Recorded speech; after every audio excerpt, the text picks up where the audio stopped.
Hello, this training is brought to you by uscivicstraining.org, a part of the Abraham Lincoln and Declaration and Constitution series.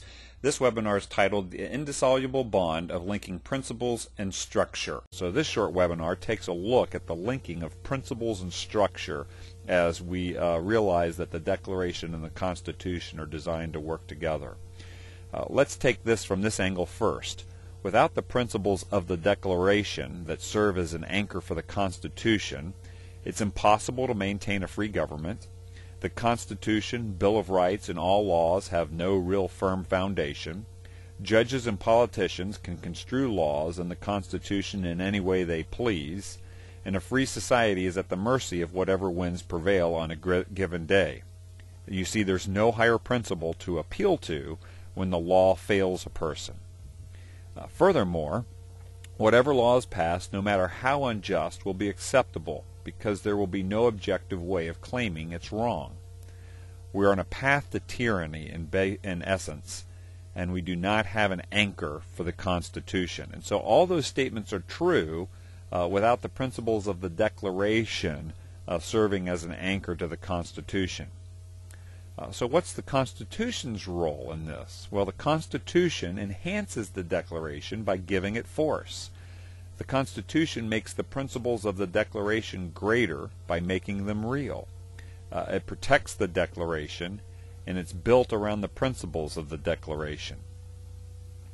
And so how might we summarize the Constitution and Declaration working together? And I want to note the work of Kevin Porteous from Hillsdale College has influenced the remarks that I'll share here. To lose either would be disastrous for the nation and for all peoples who endeavor to establish free government. To ignore one will inevitably bring about the destruction of both. And this is key where Kevin summarizes this so well. Rejecting the Constitution creates anarchy.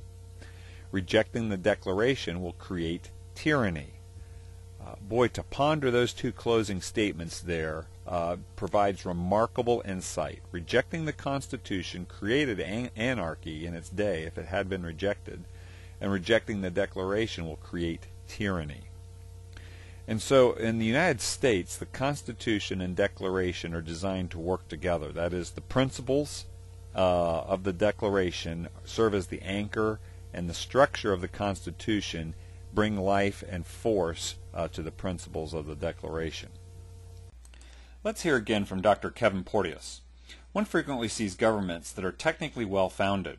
They have practices and laws that make a well-governed nation. Less often, however, does one see a government founded on sound principles that protect its members from oppression. This is evidenced by the failure of other revolutions to fulfill their promise of liberating their people from oppression. They formed good technical governments, but on bad philosophical principles. And so as we return to this diagram here, what this is basically saying is the United States is the only country on earth that has a principles and philosophy document, the Declaration of Independence, that serves as a moral anchor to its constitutional framework.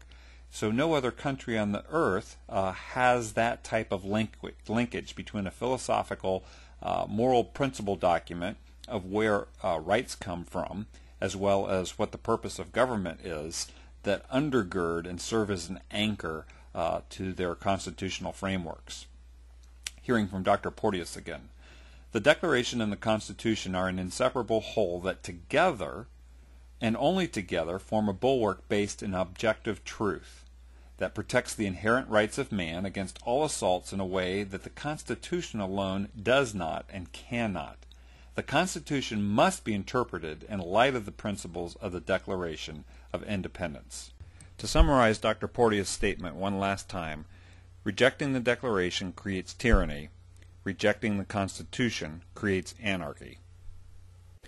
The Constitution is a frame of silver adorning and preserving the Declaration of Independence, which is the apple of gold. So let us act that neither picture or apple shall ever be blurred or broken. My name's Craig Seibert. Thank you for listening, and join us at uscivicstraining.org.